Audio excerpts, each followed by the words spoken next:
Have you ever felt that pit in your stomach on a Monday morning? That uneasy feeling as the weekend fades and the reality of another work week sets in, making you wonder if you're ready to face it all again? The anxiety that comes from looming deadlines, endless emails, or just the sheer pressure to perform? Maybe it's the weight of expectations or the fear that you'll fall short that keeps you up at night. I've been there, wondering if I'm good enough, scared of letting others down and wishing I could just breathe. Sometimes it feels like you're walking a tightrope, balancing your responsibilities and your own well-being. But then, I stumbled on a perspective that changed everything. It was like the first rays of sunlight breaking through a stormy sky, offering hope and a new way to see my work. Colossians 3:23 says, "Whatever you do, work heartily, as for the Lord and not for men." This verse isn't just a nice saying, it's a radical shift in how we approach our daily grind. What if my work could be more than just a paycheck or someone else's approval? What if it could be a calling, a way to connect with something greater than myself? What if every spreadsheet, every meeting, every little task could become an act of worship? Imagine transforming even the most mundane moments into opportunities for purpose and gratitude. That's when things started to shift. My perspective changed, and so did my experience of work. Suddenly, the pressure felt lighter, and the routine became meaningful. Instead of working for my boss, who's honestly a great person but still human, I began to see my job as a way to serve something bigger, someone eternal.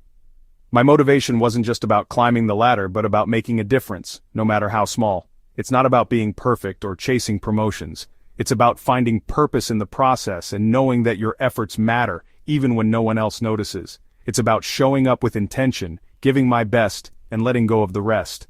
I learned to release the need for constant validation and to trust that my work has value beyond the numbers. From a psychological angle, that makes a lot of sense. Studies show that when we connect our work to a deeper sense of meaning, our stress levels drop and our satisfaction rises. So much of our job anxiety comes from trying to please people or fearing that we'll mess up. We get caught in a cycle of comparison, always measuring ourselves against others. But when I focus on serving God through my work, it takes the pressure off. I'm motivated from within, not just by what others think or say. My worth isn't tied to my performance but to my purpose. That's where real joy comes in, finding meaning beyond metrics and applause. It's about celebrating small victories and learning from setbacks, knowing that each step is part of a bigger journey. And hey, a little humor helps too. Sometimes laughter is the best way to break the tension and remind ourselves not to take everything so seriously. Why did the employee bring a ladder to work? It's a classic, but it always gets a smile, because they heard it was time to climb the corporate ladder, one rung at a time with God's guidance, and maybe with a little less stress and a lot more faith. So next time I'm overwhelmed, I remember this. My work is not just a series of tasks, but a journey of growth and service. When tasks abound and deadlines near and the pressure starts to build, I remind myself to pause and breathe.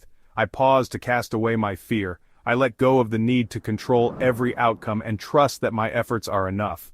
With heart and soul, I do my part, knowing that each day is a new opportunity to serve, to learn, and to grow, serving the Lord with all my heart. Take a deep breath, work heartily, let your work be an offering, not a burden, and let your job become a joyful journey.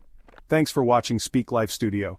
Support this mission at buymecoffee.com. Every gift helps us share more faith-filled messages.